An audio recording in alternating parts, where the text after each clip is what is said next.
Hello, this is Earl Nightingale, and this recording, The Magic Word, is the first of 12 you'll receive in this series titled How You Can Lead the Field in the Modern World. Before we start, I'd like you to know that I'm not going to try to tell you how to live your life. That's none of my business, nor is it anybody else's business. That's your business. Nor is this Lead the Field program a collection of pleasantries, platitudes, or Pollyanna. It is a summation of more than 20 years of research on one subject, and that is, why do some people do so well in life, while so many more do not? And the first thing let's talk about is the magic word. The experts call it the most important word as far as the results we get from life are concerned in this or any other language, and that word is attitude. It is our attitude toward life which will determine life's attitude toward us. Let's face the fact honestly that we shape our own lives, and the shapes of them will be determined by our attitudes. A person with a poor attitude toward learning, for example, isn't going to learn much until he changes his attitude. If we take the attitude that we cannot do something, we generally will not do it. An attitude of failure, and we're whipped before we start. So we know then that what we receive from life, what we accomplish or fail to accomplish, is due in large measure to our overall attitude. William James of Harvard University put it this way: "The greatest discovery of my generation is that human beings can alter their lives by altering their attitudes of mind." And isn't it wonderful that we have this measure of control? Before we start talking about our attitude toward the world, let's talk about our attitude toward ourselves, since it is the attitude we take toward ourselves which determines our attitude toward the world. Now, right here we come to a rather strange fact. We're so familiar with ourselves, we tend to take ourselves for granted. We tend to minimize the things we can accomplish, the goals we can reach, and for some equally strange reason, believe others can accomplish things in our field which we cannot. There are literally millions of human beings living narrow, darkened, frustrated lives, living defensively, simply because they take a defensive, doubtful attitude toward themselves, and as a result, toward life in general. Many people are suspicious of and oppose change, yet change is the one thing in life on which we can absolutely count. People who stay young all the years of their lives not only welcome change, but see it for what it really is: new opportunity, new chances for further fulfillment. Attitude is a reflection, a result of a person's will. It is incalculably powerful. It can bring about marvelous results for us, but we need to train it patiently, day by day. Now let's talk about the attitudes of people who are successful. The top 5% of the people who go sailing through life from one success to another and who, even when they fail at something, shrug it off and head right out again. No matter who the person is or what he does, men and women in sales, business executives, people in all the professions, wives and mothers, students, top people in the armed forces, public servants, men and women in the service of religion, working men and women in all fields of endeavor, wherever you find a person doing an outstanding job and getting outstanding results, you will find a person with the right kind of attitude. These people take the attitude toward themselves that they can accomplish what they set out to accomplish, that there's no good reason on earth why they can't be competent, successful. They have a healthy attitude toward themselves and, as a result, toward life and the things they want to accomplish. And because of this, they achieve some remarkable things, and they come to be called successful, outstanding, brilliant, lucky, and a lot of other things. They're quite frequently no more brilliant or outstanding than the majority of the people by whom they're surrounded.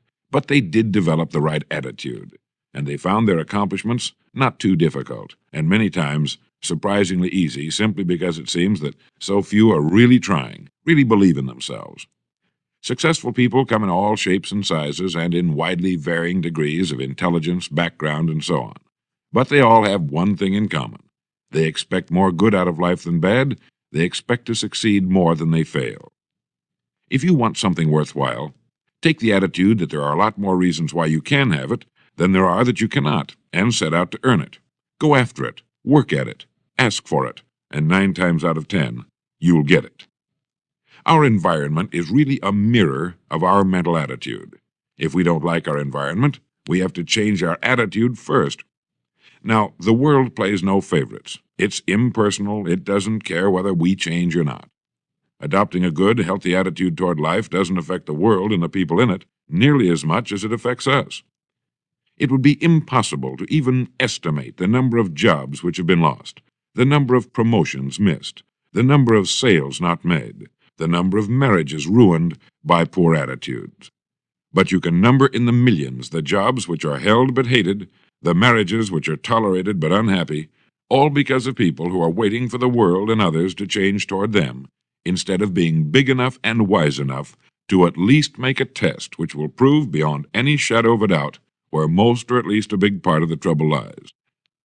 Studies made of the lives of literally thousands of successful people have shown that they radiate confidence, assurance, they expect success, and they get success.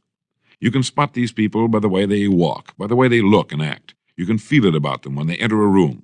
They may be short and fat, or tall and thin, or any combination in between, but they have about them the attitude of success. In the record Greener Pastures, I'll get into this next statement, but right now I want you to realize, if you don't already, that in 5 years or less, you can get right to the top of the work you're now doing. I know this, but the important question here is, do you know this? The minute you do know it, you'll have this right attitude I'm talking about. The easiest and most effective means of forming a good attitude habit is to begin to act as though you have a good, positive, expectant attitude toward life. That's right. Begin right now to walk, act, and look as though you belong to this group. If you're already in the top 5%, you'll know what I mean. If you've never tried it, you'll be amazed at what happens. Actions trigger feelings, just as feelings trigger actions. Now, let me tell you of a little test you can make which will prove beyond any shadow of a doubt that a good attitude can change a person's life as dramatically as walking from a darkened room into the bright, clear light of day. Not long ago, I read a line which went, "Life is dull only to dull people." This is true, but it also could have read, "Life is interesting only to interesting people," or "Life is successful only to successful people." Now, what I'm trying to say is that you must first become, mentally, from an attitude standpoint, that which you wish to achieve. A famous restaurateur was being interviewed by a reporter who asked, "When did you become successful?" He replied, "I was successful when I was sleeping on park benches, because I knew what I wanted to do and that I would do it." In short, his attitude had been one of success, of expecting success, long before the material, the tangible rewards of success had been earned. We'll get into this particular phase of Lead the Field in record number 3, A Worthy Destination.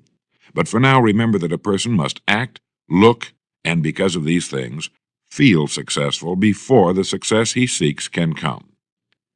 Chances are you know people who seem to be what others call lucky. All kinds of good and wonderful things seem to happen to them, and they give the impression of happily sailing through life, having a wonderful time, and getting more accomplished in a year than most people do in 5. This has been figured out fairly scientifically, and if anyone will conscientiously go about the test I'm going to recommend, and stay with it every day for the next 30 days without fail, that person can join this small, happy, and extremely productive group of people. He'll find himself becoming lucky, as they say, and most of his problems will pretty well take care of themselves. Of this you can be sure. The results will be nothing short of amazing. Now, it makes no difference how good a person's attitude has been in the past. Anything can be improved upon, and it's the small refinements upon something already good that makes it great. So here's the test. For the next 30 days, act toward the world, everything and everyone with whom you come in contact, with the attitude which represents the kind of results you want to achieve. That is, if the result you want is more success in what you're doing, act as though you are already in possession of the success you seek. If you want others to treat you with admiration and respect, treat others with admiration and respect first. Have you ever stopped to think of this? Every human being on earth is the most important human being on earth as far as he or she is concerned. You may never get anyone to admit it, but it's a fact. So for the next 30 days, treat every person with whom you come in contact as the most important person on earth, remembering as you do so that as far as that person is concerned, he is. Now, the reason I say treat everyone in this fashion is mainly because this is the way human beings ought to treat each other, and because it will help you form a habit that will bring you amazing and delightful results for the rest of your life. Have you ever noticed that the higher you go in any organization of value, the nicer the people seem to become? You see, the bigger the person, the easier it is to talk to him, to get along with him, to do business with him. You know why? It's because he's got a good attitude, and people with the best attitudes just naturally gravitate toward the top. So for 30 days, act toward others and the world at large in exactly the same manner you want the world and others to act toward you. Treat your wife or husband as the person he or she really is, the most important person in your life. And the same with the children. Carry out into the world each morning for 30 days the kind of attitude you would have if you were the most successful human being on earth. And notice how it quickly develops into an habitual attitude. When a person does this, he should realize he has already placed himself on the road to what he seeks. He is right now in the top 5% of the people in this or any other country.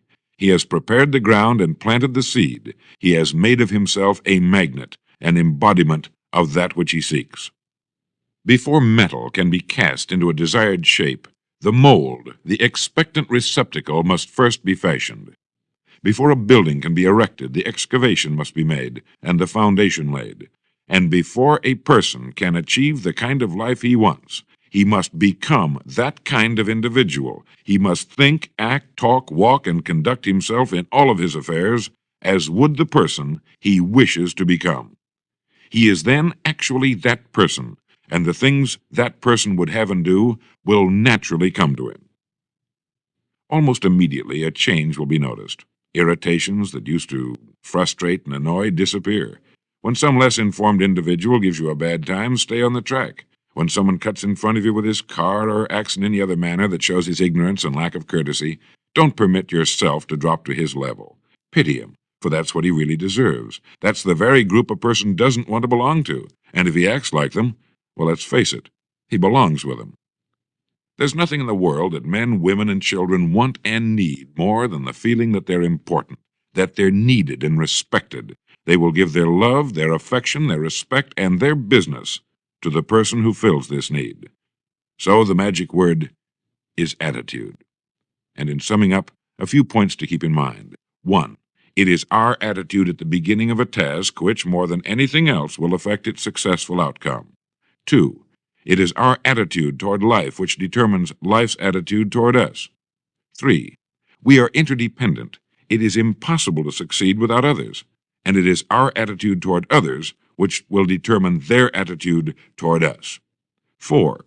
Before a person can achieve the kind of life he wants, he must become that kind of individual. He must think, act, talk, walk, and conduct himself in all of his affairs as would the person he wishes to become. 5. The higher you go in any organization of value, the better will be the attitude you'll find. 6. Your mind can hold only one thought at a time, and since there's nothing at all to be gained by being negative, be positive. 7. The deepest craving of human beings is to be needed, to feel important, to be appreciated. Give it to them, and they'll return it to you. 8. Look for the best in new ideas. As someone said, I've never met a person I couldn't learn something from. 9. Don't waste valuable time broadcasting personal problems. It probably won't help you. It cannot help others. 10. Don't talk about your health unless it's good. 11. Radiate the attitude of well-being, of confidence, of a person who knows where he's going. This will inspire those around you, and you'll find good things will begin happening to you. And 12, lastly, for the next 30 days, treat everyone with whom you come in contact as the most important person on earth. If you'll do this for 30 days, you'll do it for the rest of your life. In the next recording, I'll talk to you about greener pastures. But now in closing, remember the words of Walter Dill Scott of Northwestern University. Success or failure in any undertaking is caused more by the mental attitude even than by mental capacities. Thank you.